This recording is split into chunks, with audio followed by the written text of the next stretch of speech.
and this perhaps shows that they are getting a little worried about us. They have decided that the public gallery, which you should be able to go to and watch this debate, has been closed today.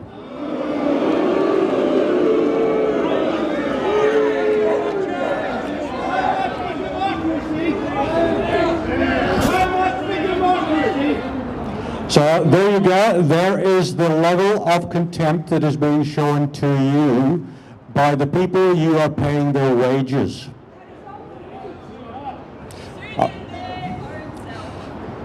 Before I get too much further into this, I will just do one piece of housekeeping for you people. Anyone who needs the toilet, it's over on the left, under the trees. So yesterday, the Minister, Mr. Whitby, decided to launch into us, or to me. He said that the rally organizer was spreading misinformation.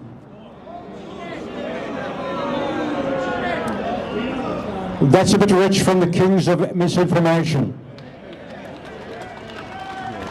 I am not an organization. You are the people, and it's time they woke up to it.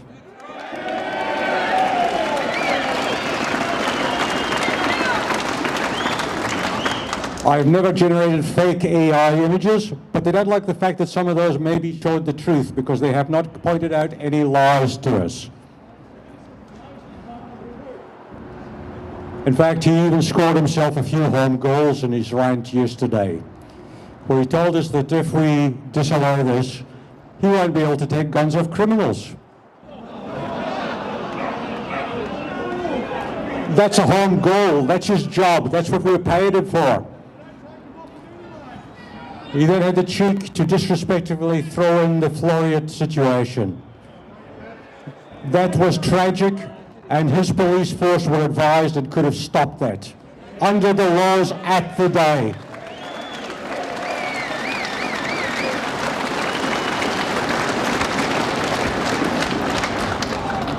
So, I mean, to talk about relationships and domestic issues, we have a relationship, or we should have, with our government. But our government relationship with you, the people, is actually quite toxic. They run a smear campaign against you with no statistical evidence whatsoever.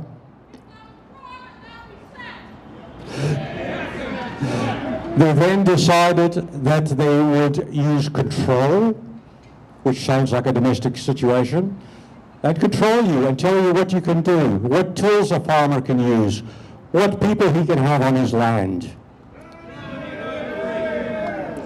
And then he got to the next level, which is abuse. How many of you people feel that you have been bullied and abused by your police force?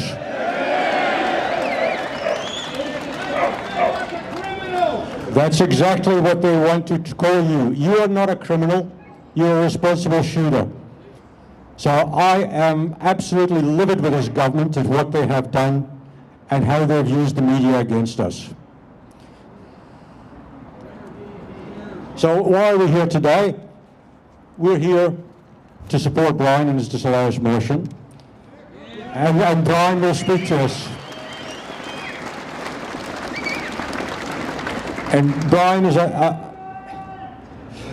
will explain what it means or what it does. But if I were to put it in my simple terms, it's a method where if someone makes a mistake in Parliament, we can all say, oops, we got it wrong, we were under pressure, we made the wrong decision, let's fix it. And then say, Brian will explain that more, but this is an opportunity for politicians to fix it.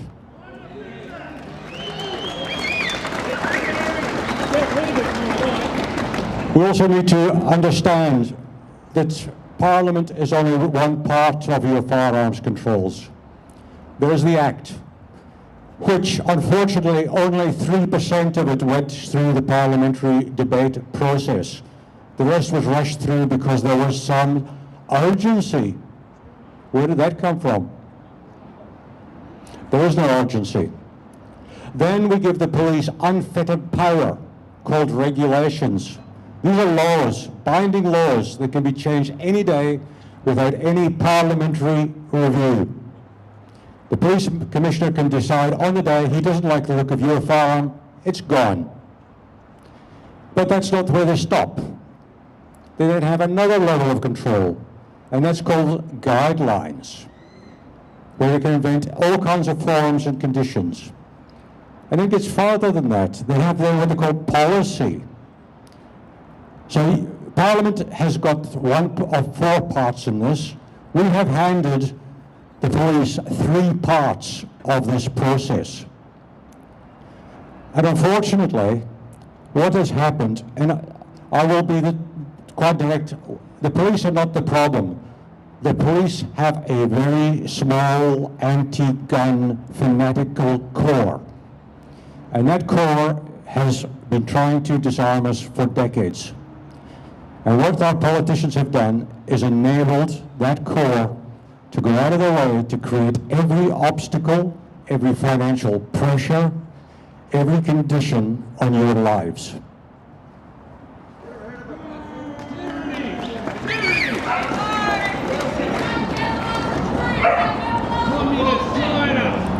Now, there's one other more scary part of this as well, and this is actually in the Act. This gives the police minister, the commissioner, the power to remove your privilege. Your gun is your privilege, based on your attitudes, your opinions, on your views.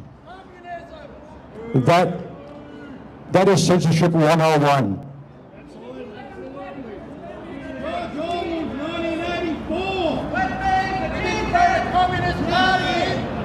This is touching on a communist social credit system.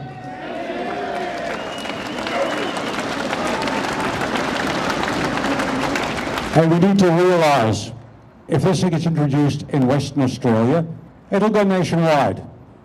So you people here today, you are here to say no.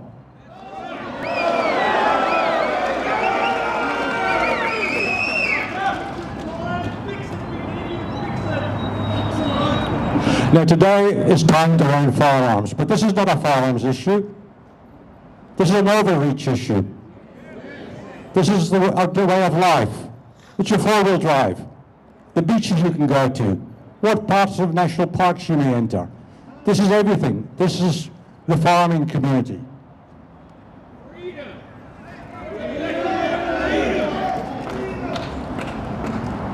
Now, excuse me reading this, but I'm not a professional speaker. This was, I think, a summary from someone who calls himself just KP1154. And he said online, "First they came for the guns, but I did nothing because I am not a hunter. Then they came for the 4-wheel drivers, but I did nothing because I'm not an off-roader. Then they came for the farmers, but I did nothing because I am not a farmer. Finally, they came for me, and there was no one left to help me."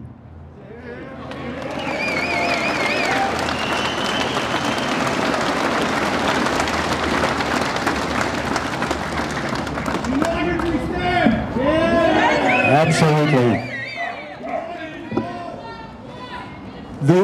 The regulations are a disgrace. 327 pages of stuff a lawyer would not understand. This information should not be in the hands of the Commissioner. It should have been put into the Act if we were going to do the job properly and given it proper parliamentary review.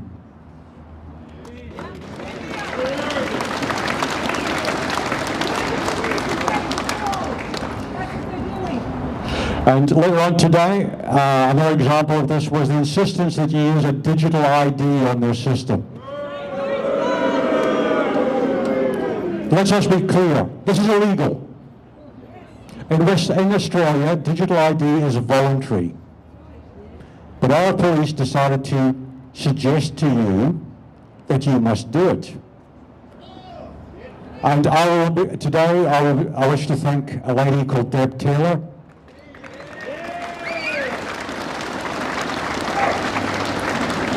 Deb has found a way of helping people under stress, and the stress in our community has been massive. She's helping them to avoid this digital system and make the police actually work for us, do their own paperwork, and fill in their own forms. Thank you, Deb. You are a star.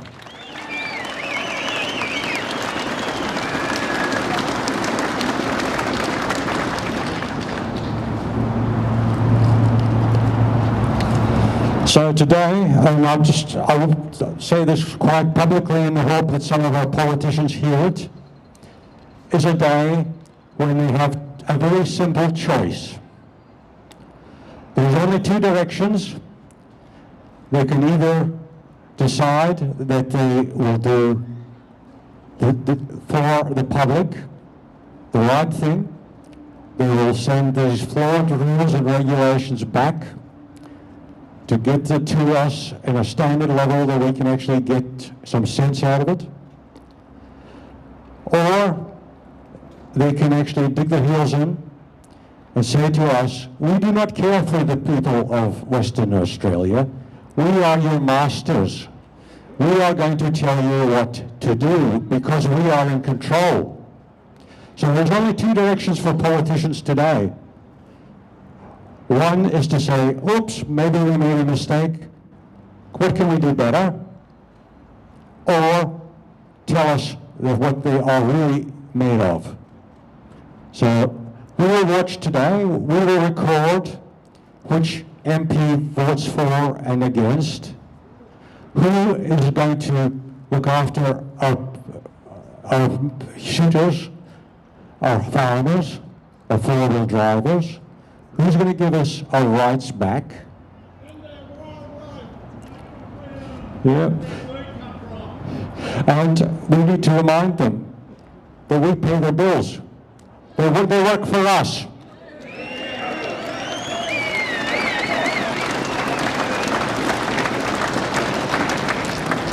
Now, having said all that terrible things about our politicians, I would like to hand you over to one who has done the right thing. I would like you to put your hands together for Dr. Brian Walker.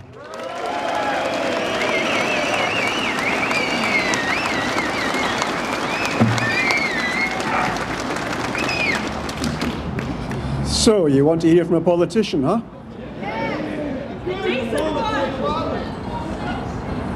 Now, I'm not sure I can do that for you because I'm just a simple doctor. I chose to come into politics for a very simple reason. I came into politics for a very simple reason. The government was killing my patients. And I said to myself, no. I'm coming in here to fight for the lives of my patients. And I have to tell you, I was surprised when I came in because when I spoke to the politicians who are here, the career politicians, they're actually really nice people. But they're part of a system, and that system is dysfunctional. One thing you've got to realize about politics is that truth matters nothing in politics, not a single sodding thing. It's all about the perception of truth and the control of the narrative. That matters. And the narrative so far is that you all here collected are all criminals. You are a danger to the public. And they ought to be frightened of you. So if they divide us like that, who else are they going to divide? Everyone. But it's dividing people that you can control them better, because this is not just about truth. It's also about who is coercively controlling us. And we are being coercively controlled. So we're finding our freedoms are being eroded bit by bit. You think this Firearms Act is the only thing? Well, it's not. We've just got a post and boast bill we've just actually sent to committee. And that post and boast bill will allow the government to actually, at a whim, tell the government, the people, the police, to arrest you for things which happened 5 years ago and you put on Facebook.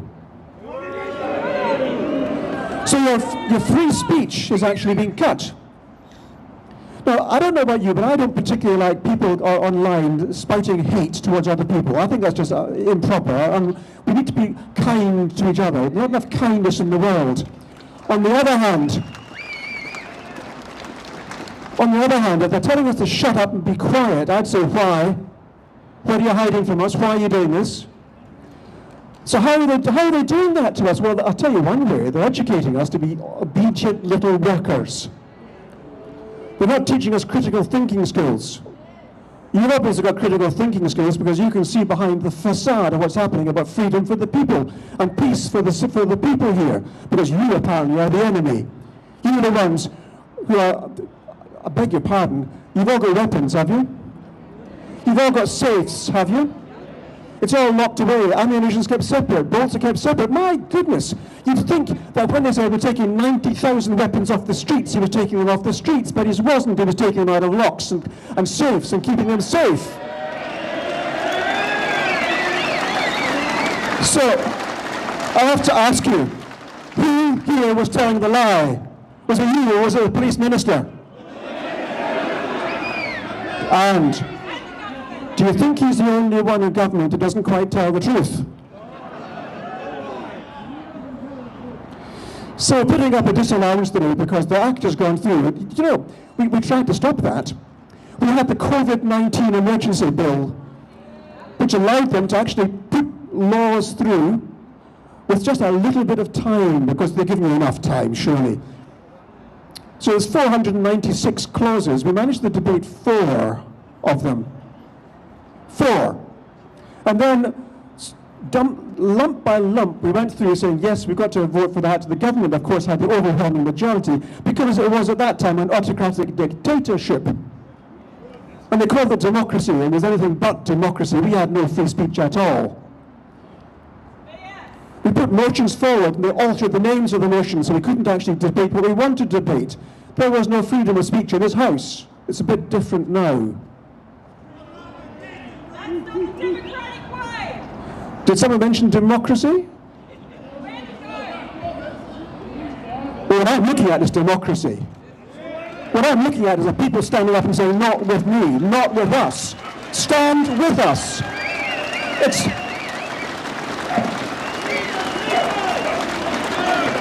Did I hear someone shout freedom? Well, you listen to my accent. Listen to have you not heard a Scottish accent or two around about here? And that famous film there, Freedom. Well,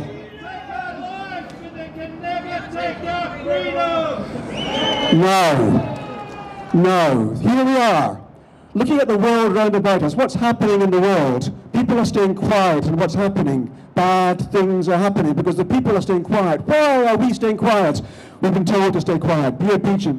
We'll look after you. Trust us. We're the government. So I'm putting a motion forward today for disallowing the regulations. Now, we had question time yesterday. Now, question time is actually called question time. It's not called answer time for a reason. It's a question time. And was the question answered? No, it was not. So the police minister kindly gets up and tells us that he is unable, if the motion passes, we're going to lose our ability to control the weapons, so it's going to go in the hands of criminals, and there'll be no laws, no regulations, and it's free slaughter, and people will die on the streets, basically. Do you know the sad thing? I think he actually believes what he said. Because no one can be that stupid. Now let's take an example we had just in the last term of Parliament, when we had actually the Aboriginal Cultural Heritage Act, which was a bastard of a bill to come through in the first place. And we told them so because they hadn't consulted with the Indigenous people. They said they had, but they hadn't. Another lie? You surprised me. And so the bill was taken back, very rightly so too. Do you know what happened? Another law was passed that next day to allow the old act to be reinstated with the regulations. Now the current police minister was in the business of politics then as well. He knew what happened. So what is different? Well, it certainly wasn't smoking what I can offer. So it's laid on us the thought that if this motion is followed, then the people will be put at risk. That was a blatant lie. And that was a lie he knew about. And the people he was standing beside knew about it as well. And are we going to put up with politicians barefacedly lying to us?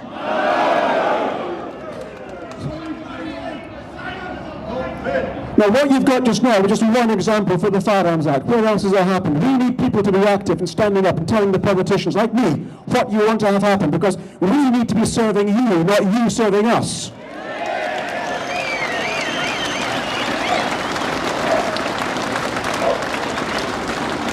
Now, I have to say a word about the police. Now, I have to tell you, the police that I know are wonderful people doing a great job. I want them to go home safe to their families. You all are probably on the more conservative side of life.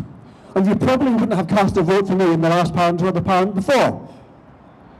I don't care. I serve you. You have your weapons in the safe. You obey the law. You follow what's right and proper. We are not the problem.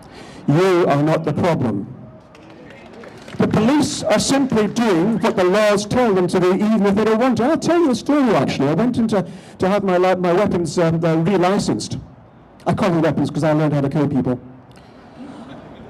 So I had my weapons relicensed, and the copper behind the bar says, you know, about this legislation coming in, we're all with you. Because the police themselves don't want this law. They know it's not going to help. It's going to give them more work. They can't run it. You see what's happened now with the portal. Who has tried and failed to get through in the portal? And do you know why? It's because they haven't been funded and they haven't been given the time to set it up, even if the legislation is crap. Where'd it go? So the money has been spent on wasting your time and turning you overnight into criminals, so they can legitimately say you're criminals. And the narrative is there, of course, because you have the weapons and we're in danger here. Which is why they closed the gallery, because I don't know, maybe they're frightened of the people they represent. Is it possible? Is it possible that your voice could actually be important to the politicians in this House? I hope so. I bloody well hope so. Because without you, we're wasting our time here. So I'm going to ask you, not just for this, but for all the other areas where our freedoms are being encroached and taken away from us, salami slice by salami slice, piece by piece, it's up to us, the people. We, the people, must arise.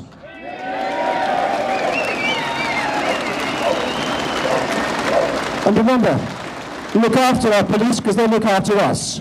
As for the politicians, well, we can take our chances.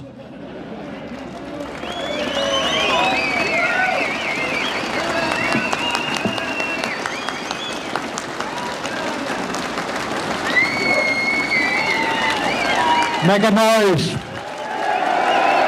Make a noise.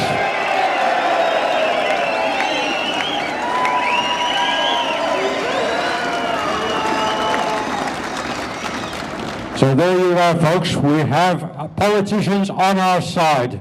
And I would like to introduce you to another dedicated politician, Mr. Rod Caddies of One Nation, who would like to say some words as well. Hey guys, great to see so many of you turn up here today. It's a very important issue, and this issue wouldn't have arisen if we didn't have a Labor Party drunk on power for 4 years. 4 years. This Labor Party, they're not going to have the same power this term. They've got a whole different crossbench, a whole different opposition in this House this term. So yesterday they put this post and boast bill. You've already heard of that. Yesterday I stood up and spoke, and you would have seen maybe some of you in the media. I stood strong on our freedoms of speech yesterday, and I said there's no way that post and boast bill will be passing through this House with any of my vote going with it. We aren't elected to be quiet in the background and just to go along with what we think some people are thinking. We're meant to be out there, have our ears on the ground and be your voice. And I believe that your voice was telling people before this Firearms Act went through that you didn't want it, that it's not good and that it shouldn't have passed. But the Labor Party don't care about what you think. They care about what's best for their party and what makes them look good in certain people's eyes. That's it, there's no party line when you come to One Nation. We have a motto, we've got the guts to say what you're thinking.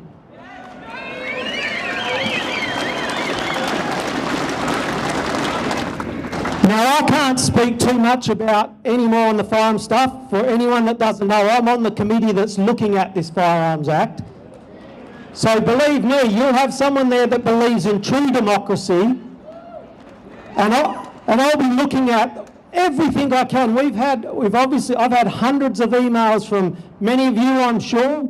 So many people around Western Australia telling me all the bad things that are in this Firearms Act, and not the things that are all put out there by the Labor government and the scare tactics about why we should or shouldn't do things with this, but the true reasons, the unintended consequences, as well as the probably intended consequences that aren't good for you. So today, hopefully, I don't know how many others in their chairs will be voting for this disallowance, but I can guarantee you, One Nation, myself and my Phil Scott, he's not, pardon?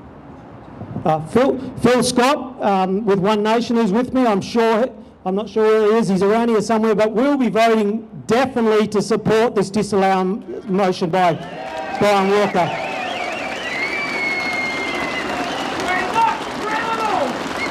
This is true democracy. This is when you should be standing up and fighting for what the people want. And the Labor Party could back off. They could change things without this needing happening, but they don't want to. They're so arrogant that they still think they can do whatever they want. Well, today we're telling them that's not happening. Over the next 4 years, they'll be held accountable. So, I won't say any more. I just wanted to, like I said, I couldn't say too much because I'm on the committee, but I wanted you to know that myself, Phil Scott, and our party One Nation are fully behind you in what you're trying to achieve, and we'll be there to help you all the way and represent you with a true voice and not one that represents themselves. Thank you.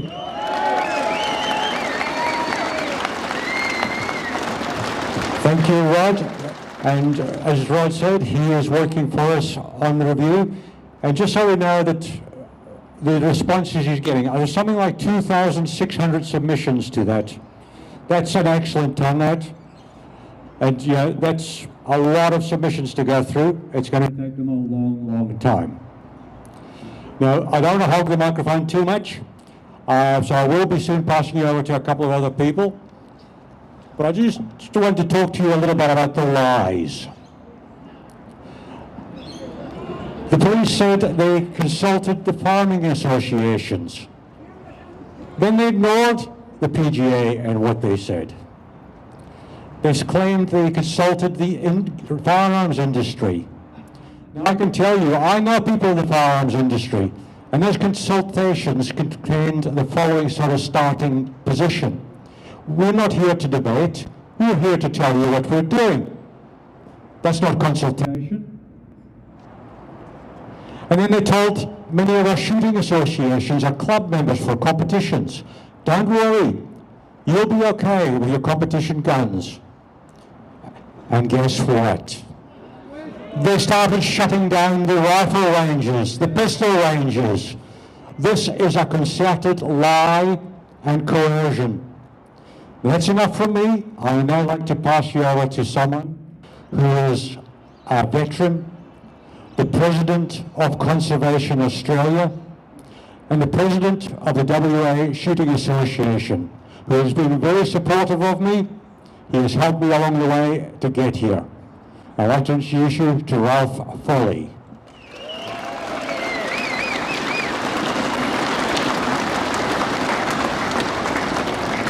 Well, hello, and thank you for turning up. Are there any other veterans here? Fantastic.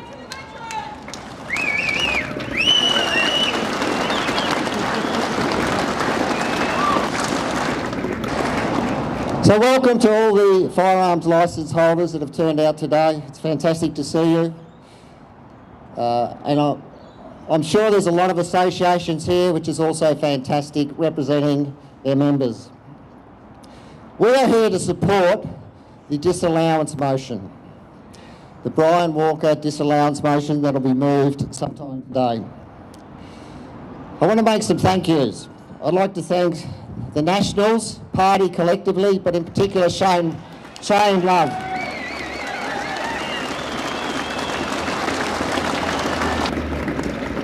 I'd like to thank the Liberal Party collectively, but particularly Nick Gorian.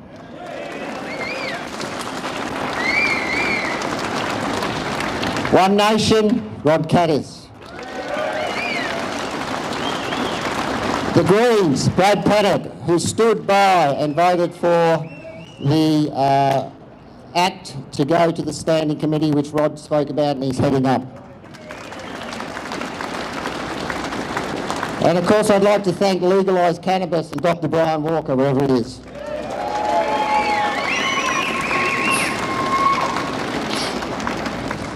Excuse me, moving on. Dave Fetty. Now what an example of leadership. I mean, that guy has put himself out there. He's come from nowhere.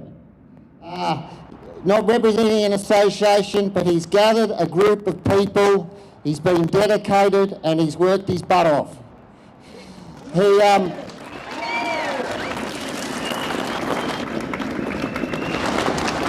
used to go to the petition and he worked with Dr. Brian Walker on that, who was a sponsor. That petition of 20,000 odd votes. Now I just want to go back to the other petition that Brian Walker sponsored. That had 32,000 votes. Can you believe it? And it got into this place and Labor didn't even look at it.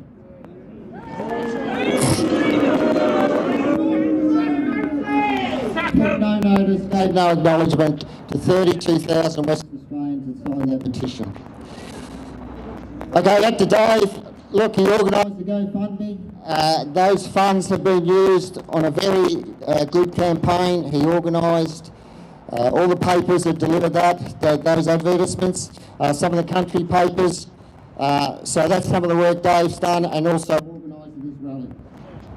I'd also like to thank Dave's many assistants, and some of them will be speaking today.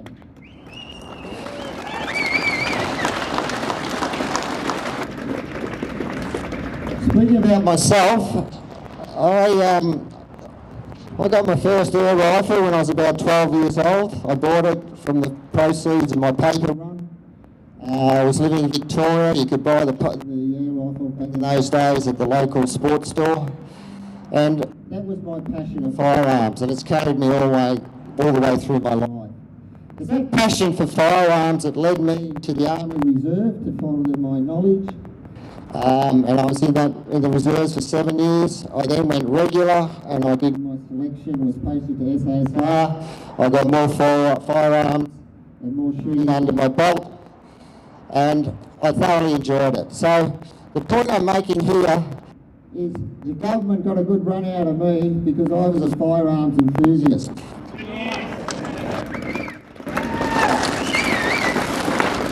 On the other side of the army, I'm now standing here. I'm demonised, I'm treated like a criminal, and I'm mortified. The Veteran Firearms Owners Club requested a meeting with Mr. Papalia last year. And his staff said to me, well, he's pretty busy, right? He's pretty busy to meet with veterans. He may be able to fit you in for 15 minutes between meetings. Well, I didn't even bother after that. I mean, that was just insulting. And he was, I think he still is, the spokesman for Veteran Affairs. Or Veterans spokesman, whatever his title is. I want to talk about competition. So I shoot at Warra. I shoot in another number of competitions, but I shoot at Warra. And I particularly single out Warra for competition shooting because there's a lot of old guys that shoot there. They don't take the offence to that, old guys, but there's a lot of old guys up there. And they get on their little gophers and they get up to the mound. They've got the rifle in the back, in the box, and they get on there and they put their jacket on, they put their sling on up on their arm, over their arm, and they get out and try and shoot the best score they can, and it's bloody fantastic. And where I'm going with this is, that's those guys' bowling club. They don't go to the bowling club, they go to the rifle range. That's where their interaction is. They meet younger people, all age groups, and of course they're there with their older mates, shooting and doing the right thing. Now, a lot of these guys are pensioners, and being a pensioner, they don't get too much money. So it's a crisis when the toaster blows up. The bloody crisis. You know, $100 toaster, you're a pensioner, try and find the money to do that. But however, what the government is now saying, and some of these guys are going to be swept up with it, they're going to have to go out and buy a new safe, $2,000 safe. Now, where are they going to get the money for that as a pensioner? But this is where it doesn't make sense. None of those rifles they use, those single-shot rifles with the 32-inch barrels or whatever the hell they are, and the tunnel sights, none of those are the rifles that criminals want. They're not interested in them. They're not the ones used for drive-bys. So get some sense. Leave these guys alone. Leave the seniors alone. Juniors. Righto, anyone that's involved with any of the junior shooting programs will know that it's become particularly difficult with administering them. There's a lot, well, in all shooting disciplines relative to the range, there's a lot more administration from the volunteers required. But with juniors now, they're talking about one supervisor per junior. Now, how the hell are these small clubs going to do that? Already, the PCYC has suffered. They've closed down their shooting programs. And I think there was something like 6 PCYC clubs through the state. They've all closed down their shooting programs. The Ryan Donner Club, they're suffering. They've got a lot of air pistol juniors there. They are really struggling to keep up with these regulations and the requirements. And let's face it, the club safety records, all the clubs, all the association is fantastic. It's fantastic. It doesn't need police, it doesn't need intervention in the regulations. They don't need interventions with the regulations. The associations, the clubs have been doing it for years and they do a fantastic job with managing safety. They do not need another layer of safety. Leave them alone. Disabled. Wowie. Look, I think I'm just going to say, leave them alone. Disabled shooters, let them get on. It's good for their mental health. They're getting out of the house, they're getting up to the range or wherever they're going, and they're engaging with other people. So it's fantastic. Leave them alone.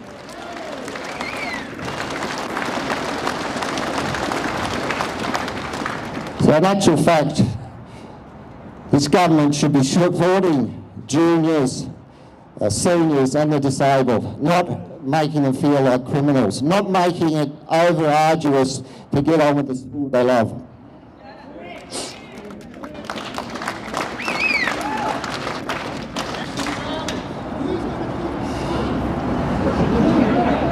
Okay, I want to talk about, it's sort of been alluded to a bit here, I want to talk about firearms recovery. So the I'll say that again, the Australian Institute of Criminology says in WA that the recovery rate of stolen firearms is only about 15%. Can you believe that, 15%? I mean, you'd fail. A kid would be, it's a failure. So, of 100 firearms that might be stolen from licensed and law-abiding firearms owners, 85 of those 100 firearms remain in the criminal hands. Now, surely that is a public safety issue. And there's no doubt about it, it is a public safety issue. The point I'm getting to here, there's nowhere in this discussion on the regulations and improving the Firearms Act, there's been no discussion or initiatives from the Police Minister of improving the recovery rate of stolen firearms. The target, he should have said to the Police Commissioner that the target is 100%. And I'm going to give you extra resources. I'm going to give you extra police. I'm going to give you extra firearms forensic guys. And I'm going to give you cutting edge bloody crime scene kits, whatever, DNA kits or fingerprint kits. And your target is to get that rate to 100% because this is a public safety issue. No mention of any of that.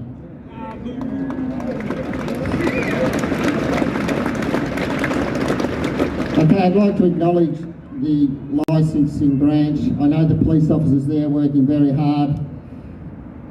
I think most light firearms licence holders would be very happy to see sensible regulations, and we're not seeing that at the moment, or sensible legislation. We're not seeing that. So we support sensible light legislation. The message, my final message is, we want the opposition and the crossbench to support this disallowance motion that's going to be heard today in this House.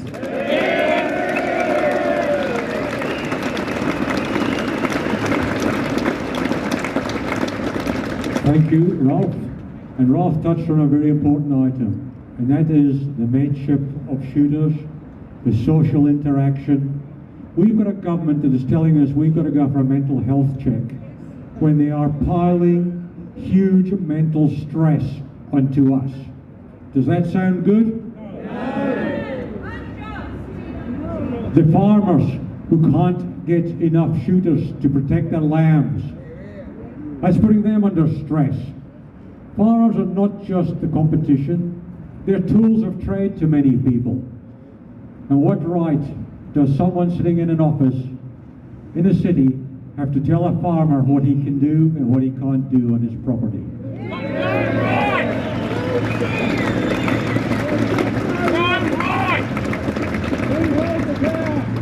What I would like to do now, I would like to hand you over to Mr. Steve Harrison, who is he's a dual role.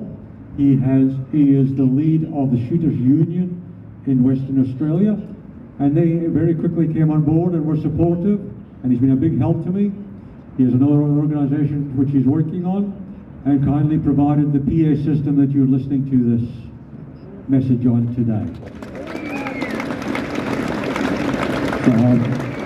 So thank you, Steve. Please have a few words.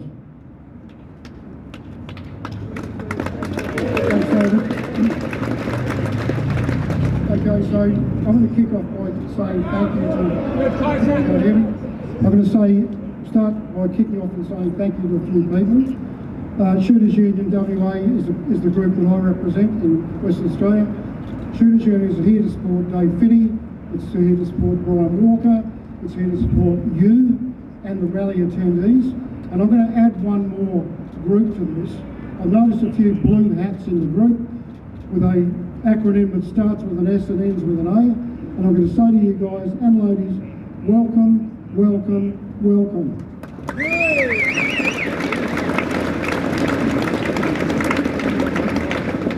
I think this mic's a bit dicky, but anyway. Okay, so those of you here today have chosen to take a positive position on a collective struggle to right firearms legislation wrongs. So I'm not going to talk too much to the legislation. What I'm going to do is I'm going to talk about the sentiment that the legislation has brought to us as a community and the damage that it's causing us as a community. So Shooters Union, with others, has consistently fought against the 2024 Firearms Act. We haven't stopped. 4 years since that map was published, I have been absolutely livid. Absolutely livid. Excuse me, a little bit of a... What? Okay. Tilt it up a bit. Tilt it. Tilt it. Oh, okay. Sorry, guys. The legislation's deployment against law-abiding citizens, and it's a little bit like the legislation that was discussed this morning in relation to the posting of crimes, vehicle thefts, etc., where they've got inclusions in that legislation that infringe on our civil rights, our right to speak, our right to stand up, our rights to say what we feel is right at that time. And it's being criminalised, and it has to stop. It just goes on and on and on. Every piece of legislation is brought forward by Labor governments. Labor governments. Communist governments. Okay, communist Labor governments. Let's go there.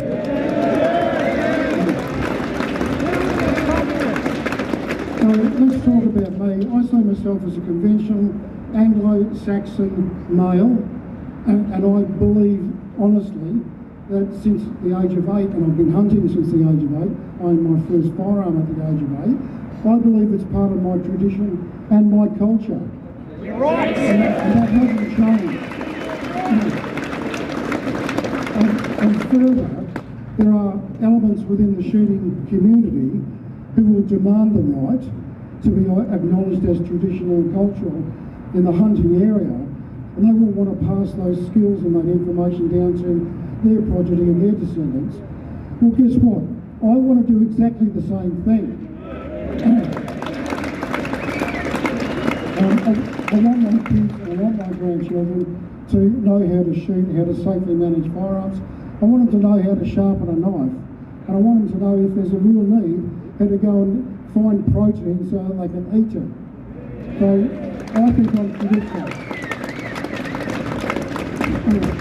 On the other side of that too, unless I'm found to be unsafe in some way in the possession and management of a firearm, I should simply be able to license a firearm as a law-abiding member of our community and use it lawfully in any way I choose to use it.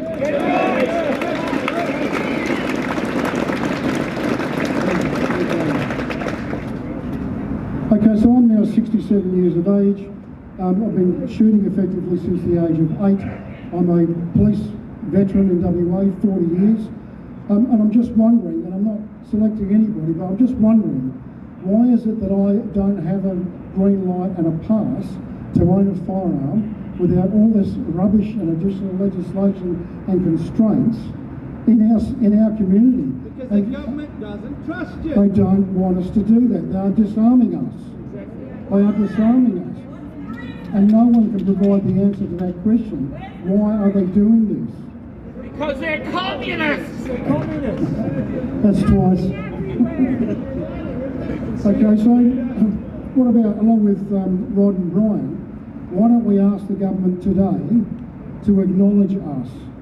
Why don't we ask the government today to acknowledge our traditional and cultural link to firearms and using firearms in a hunting environment? And that's not to put a slant on club shooters at all. And why can't they stop this legislation so all of the people here can have the opportunity to input and guide the legislation? If they want new legislation, that's fine. But can we just make it logical, sensible, and can make it fit with community expectations? How about that?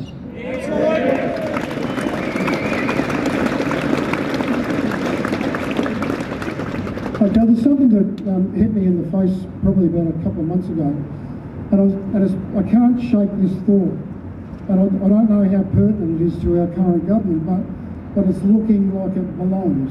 And the phrase is simply this: you cannot comply your way out of tyranny.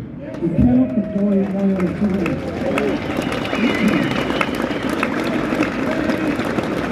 So let me give you some information around the sentiment of that statement. So, you cannot comply your way out of tyranny is a sentiment that expresses the idea that passive obedience in cooperation with an oppressive regime will not prevent its harmful actions and may even enable them. This predicts a continuance of oppression and a gradual effort to erode your rights and freedoms until you have none.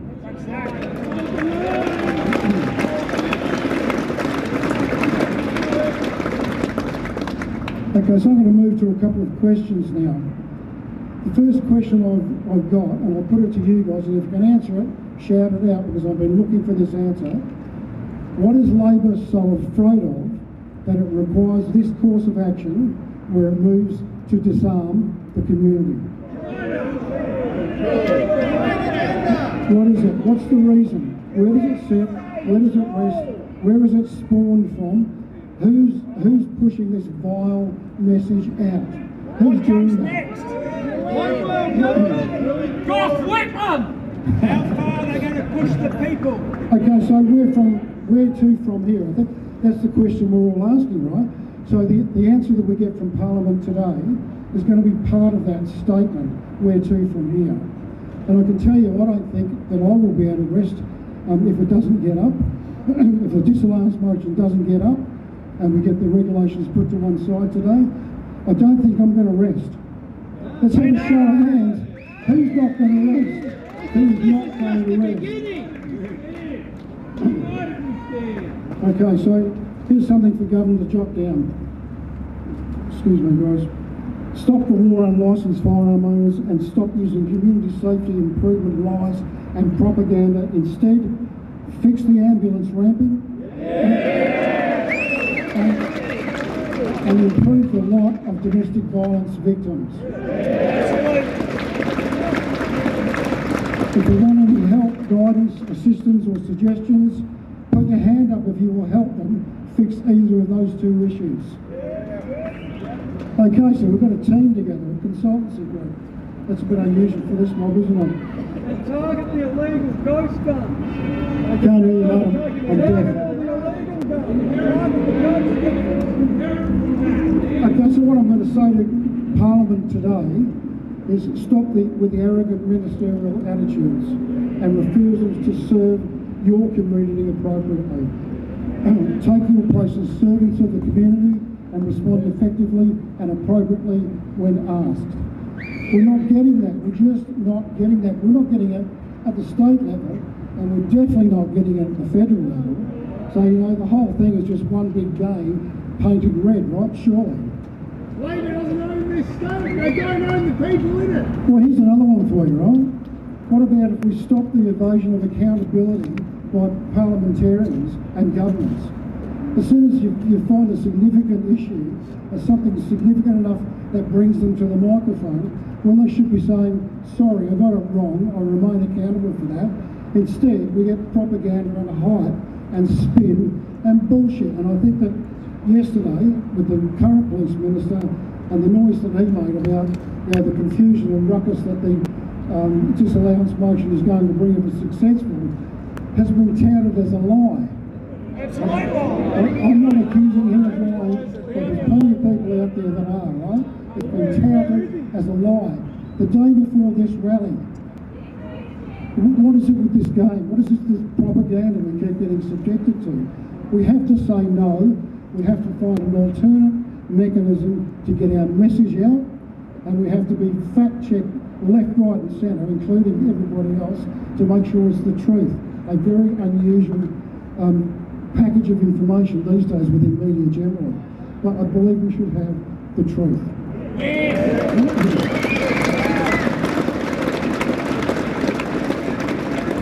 The other point I want to raise is the cost of this firearms review, whatever they want to call it. How much money have they spent on this application that doesn't work yet?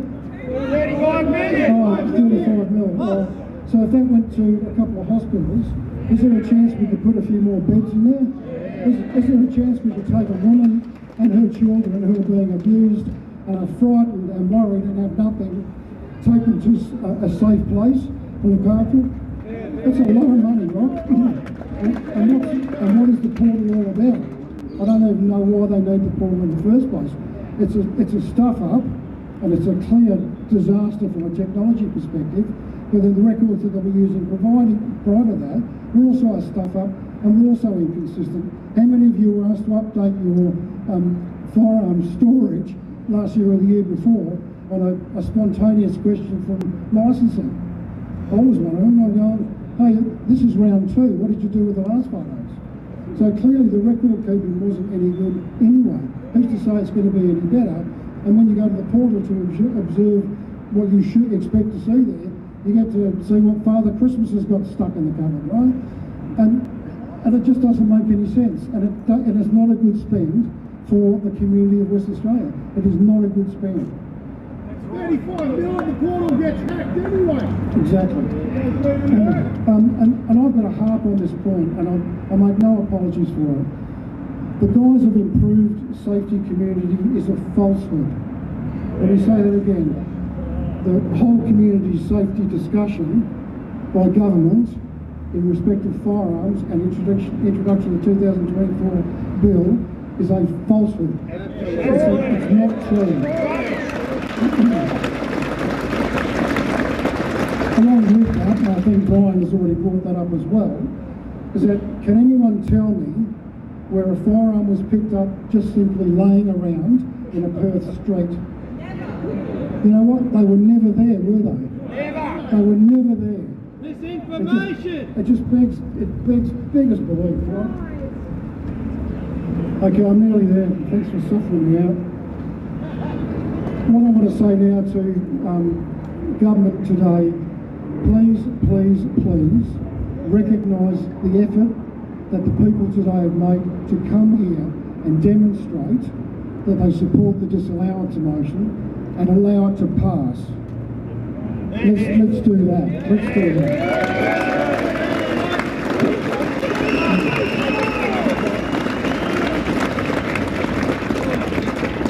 And in addition to that, a small piece of information that's floated in over the last week or so, are you familiar with the national rally that's being conducted on the 31st of March? Now, I'm going to go to that rally, not in support of any particular outcome. I'm going to go to that rally because the rally is about respecting and acknowledging the Australian flag as a national symbol.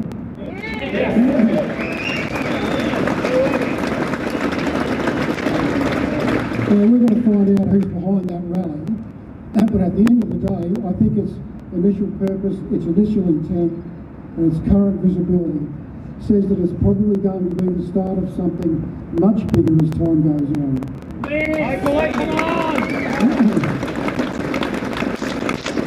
And my very last point is to the people inside. The people inside this building, I hope they're watching me through their cameras over there, listening through the cracks in the doors. Premier, take the hint. Encourage your team to listen today. We expect an honest and committed government that is approachable and nothing more. Absolutely.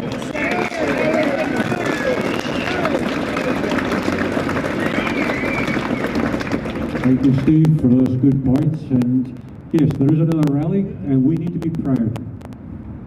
We need to be I came to this country 35 years ago, so I'm an import. And Australia was a tough country with people who spoke their mind. We need to get some of that old-fashioned values back into Australia.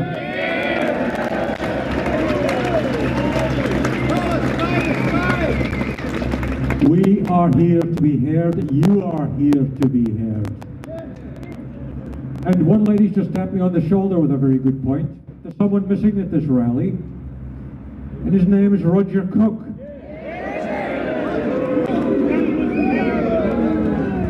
So what do we want to tell Roger Cook? Is he doing a good job?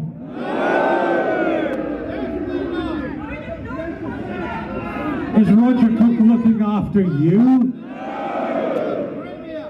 Do you feel safe under Roger Cook?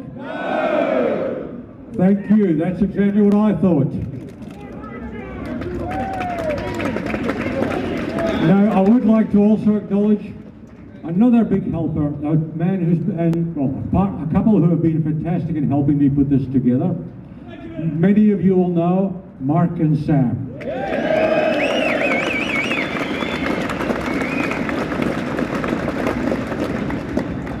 Without Mark and Sam, this would not have happened. Their publicity they have given me, the dedication they have put to this effort has been phenomenal. He's been daily helping me along every step, correcting me when I've been going wrong, and it's been an absolute pleasure to work with him. And I would like to ask Mark if he would like to speak. It's no pressure, but there may be something I've missed. So I'm going to ask Mark if he would like to say a few words.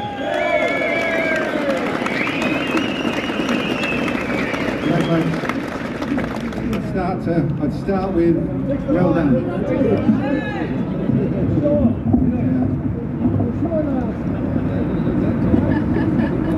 Let's start with well done. Every one of you that's standing here is someone, and a West Australian, that's standing up for us.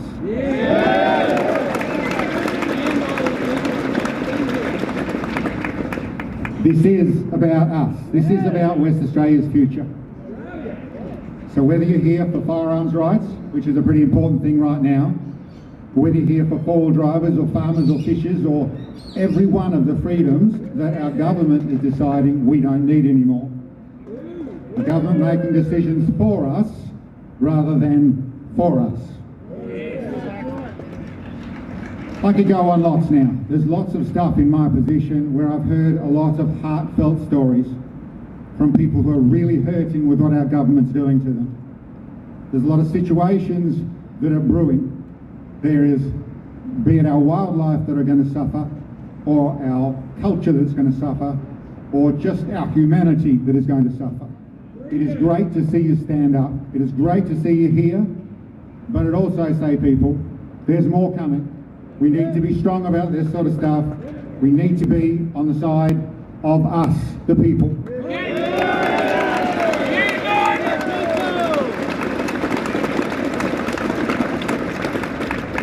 So there's lots more I could go on about, but I really would like to leave it on a couple of things. For those members that are about to vote on this disallowance motion, to hide behind the review, which is a very tactical, very easy political thing to do. We support the fact that these Firearms Acts aren't right, and we're going to put it through a parliamentary review. Largely a lie. Seems like it's something, but by the time it's done, the damage will have been done. And this government has never fixed something hard, so why would they bother fixing that? So, if you want to say that, as a member, as you go through this vote, and say, I support a true democratic government, and that's why I supported the review, but I can't support the disallowance, well, we know who you stand for, don't you? Absolutely. When it comes to our police minister saying that we're going to end up with a lawless situation, where we're not going to be able to go, the police are not going to be able to do their jobs and monitor firearms properly when it comes to domestic violence. An outright lie. He knows that.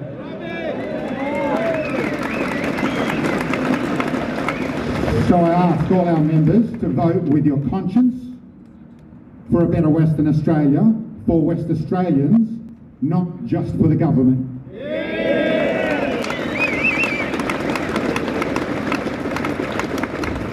Beyond that, folks, I wasn't planning on having a speech here today. I'm much happier sitting in my own lounge room talking to you on my YouTube channel.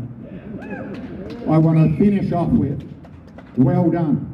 You're standing here. It's great to see West Aussies fighting for West Aussies. And like I said, there's more to come. Well done, guys.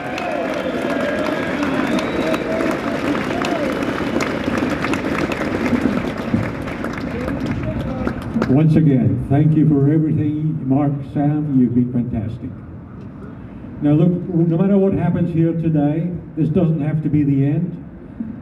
We will see the politicians' colours. There's more days in front of us, there'll be more issues. I will just mention that Steve and Louise Kingston are working in the background on another organisation. Now I'm not here to promote any organisation, but keep an eye on this spot. Watch what they're doing. Because this is not just shooters. We're here today for shooters and the rural community. But this is about our whole entire future in Australia and what our government is doing to us. So I'd like to just perhaps finish up by saying that we want your voices to be heard. We want our politicians who are hiding in the offices behind us, when they do their vote on this motion today, to make a very clear choice. We're recording what they are doing. We will see clearly in the Hansard report who voted which way. They have a choice today. And as Mark has alluded, they have to show us which side they are on. So I would ask you to draw your attention to these politicians and tell them we want to disallow the regulations.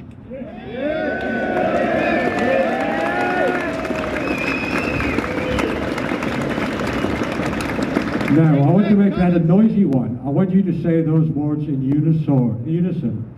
Disallow the regulations. Disallow the regulations. Disallow the regulations. Disallow the regulations. Thank you.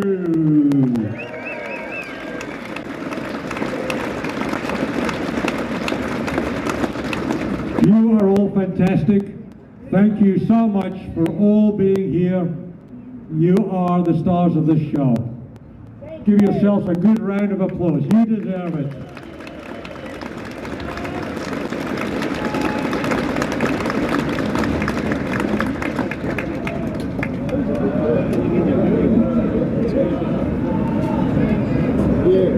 I've just been reminded, I think I did before, but in case I didn't, for those who weren't perhaps early in the meeting, I do want to thank Deb Taylor again for all her hard work. She is trying to remove the stresses and the strains your politicians are putting you under. Absolute champion, and we can get through this. Keep the pressure.